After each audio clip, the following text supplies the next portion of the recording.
India dismantling West Indies 4-1 in the T20 International Series and 7-1 in terms of their white ball legs completely all together. And we have R Sridhar joining us right now in terms of just reviewing what's going on. First of all, R Sridhar, how are we this evening? Very fine, thank you. Very fine, thank you. Looking forward to the show. Yeah, and you're joining us from the comfort of your academy. Just tell us a little bit more, please. Yeah, actually, it's raining a lot here in Hyderabad. I think it's the effect of a depression in the Bay of Bengal. Apparently, some cyclone is going to hit the Orissa and Andhra coast. So it's kind of almost a day off for me. So there are two groups of under 16 and 19 in the indoors. So it's a lovely little lazy day and lazy Monday in Hyderabad.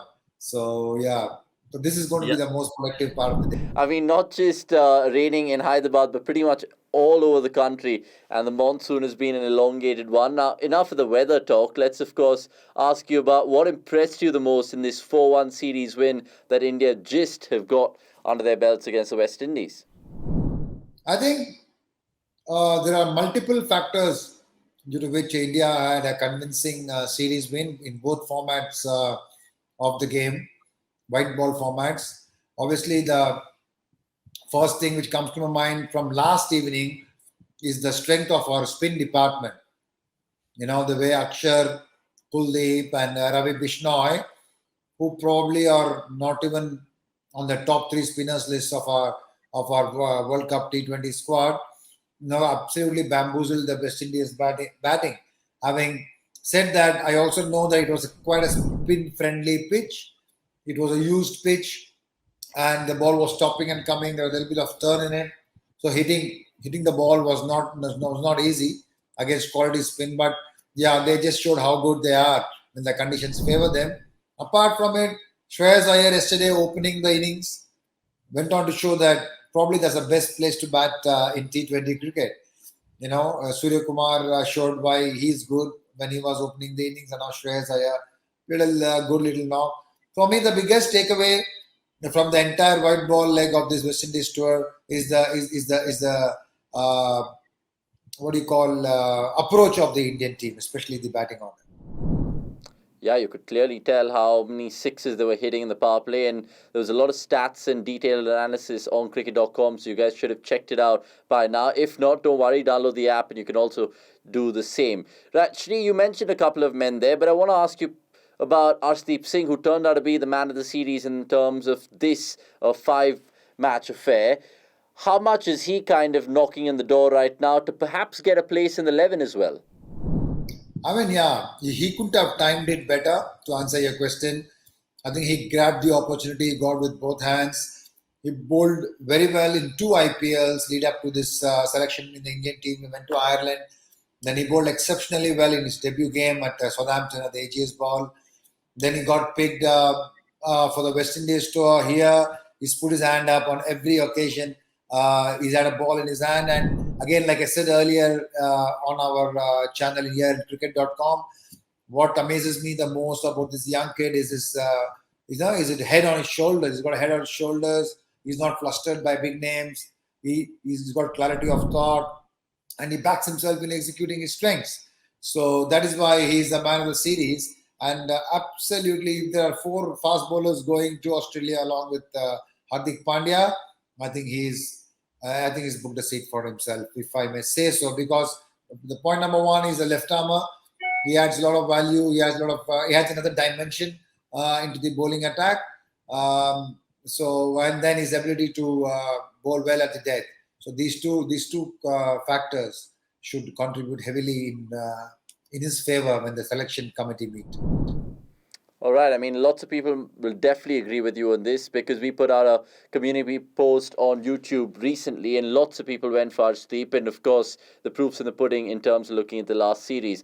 Right. Another man that I just want to ask you about is Deepak Hooda because we saw what he did in Ireland with hitting that superb 100.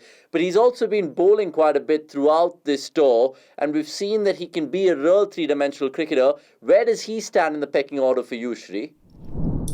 I think he's thrown his hat in the ring. Definitely, he's come of age. Let's say that Deepak Hooda has come of age. You know, I've been with I know Deepak Hooda from the day he played under 19 when I was the coach there, and young, enthusiastic, hard-working. I used to call him a coach killer because he loves to practice and practice and practice. And even in those days in under 19, he always used to come up and ask, "Sir, let's do a power hitting session. Let's do a power hitting session." He always loved. And we used to tell him, "No, Deepak, you're not coming because you're hitting ball into Kaban Park. And, we are losing all the expensive white Kokapura balls. You're not supposed to hit the balls into Kaban Park across the Kaban Road and MG Road." So he used to have a laugh. So I'm not surprised that he can hit a long ball today. And now he's more organized. He understands the game better. He takes a lot of singles along with his big hits. Down the ground is probably one of the best hitters we have in our country at the moment. And the IPL, the season with Lucknow Super Giants, him batting at the top of the order has done him a world of good. He's understood his game better. He's got a confidence because he's done well at the highest level. And I think it's not going to be very soon that he's going to be a fixed part of the Indian middle order. How soon, may I ask? Because look, there's lots of shouts for him to make the World Cup squad as well. Do you see him feature in the 15 rather than 11, or vice versa? I think it's very, very tough, given that we can have only 15 members in the squad in an ICC tournament, or they may have maybe another one or two. After what happened yesterday in the Commonwealth final, a player with COVID played in the 11. So we don't know what is going to be the new rules in Australia. Are they going to allow more than 15 or just 15? But generally, ICC tournaments, you can only announce 15. So it will be tough because you see, otherwise it's packed. It's an absolute packed middle order there and the top order as well. KL Rahul will get fit. Virat Kohli will come back. And then you have Rishabh, Surya. Where does Shreyas fit in? Obviously, there's Rohit. And then you have to play DK and there's Hardik. So, and then in the reserves, you have the luxury of having an Ishan Kishan, the third opener. Or you're going to have, I don't know how it's going to be. So it is touch and go for him as far as the World Cup T20 is concerned for the Australia World Cup.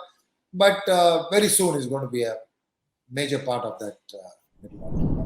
Okay, I'm sure that's music to his ears and lots of his fans as well. We'll leave it there, Shri, in terms of reviewing this series. It's been fun chatting with you, and there's more to come from R Sridhar, of course. He's not going anywhere. There's fantastic fielding clinics, which we've just started. Episode 1, Episode 2 and 3 will be along shortly. And we, of course, have him for the Zimbabwe series, and not to forget the Asia Cup as well. So what are you waiting for? Subscribe right now. You can also follow Shri on his own social media handles. We'll leave it in the description below.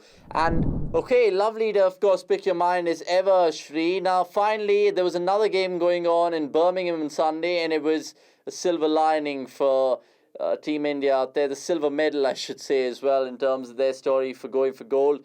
Your thoughts on that to end the show, please? Congrats to the girls for winning the silver medal in the Commonwealth Games. It was a fantastic final. You deserve the gold every bit, but nevertheless, silver. You can come back proud with your heads held high. You competed brilliantly. And how you could have played the final, how we approached the chase of 160 plus. Maybe we can talk about it on another day, but today is a day we should be proud. Cricket making a comeback in Commonwealth Games after 24 years, and you girls just absolutely brilliant. Ramesh Pawar, Harmanpreet, and the entire team, we are so proud of you. And it's just round the corner, us beating Australia in a big ICC game or a big tournament final, because the brand of cricket which you girls are playing now is brilliant. It's getting better and better. I can see that. The fielding has gone one notch up. Rather outstanding yesterday. Fantastic. Special congratulations to you as well. And you lifted the spirits of the team with that brilliant fielding effort. But girls, silver is worth its weight in gold. There you heard it from R Sridhar in terms of not just analysing the women's side of things, but also heard everything that we had to right after this West Indies. There's plenty of more content, of course, lined up for you on cricket.com. Until the next time, it's a goodbye from me. We'll see you soon.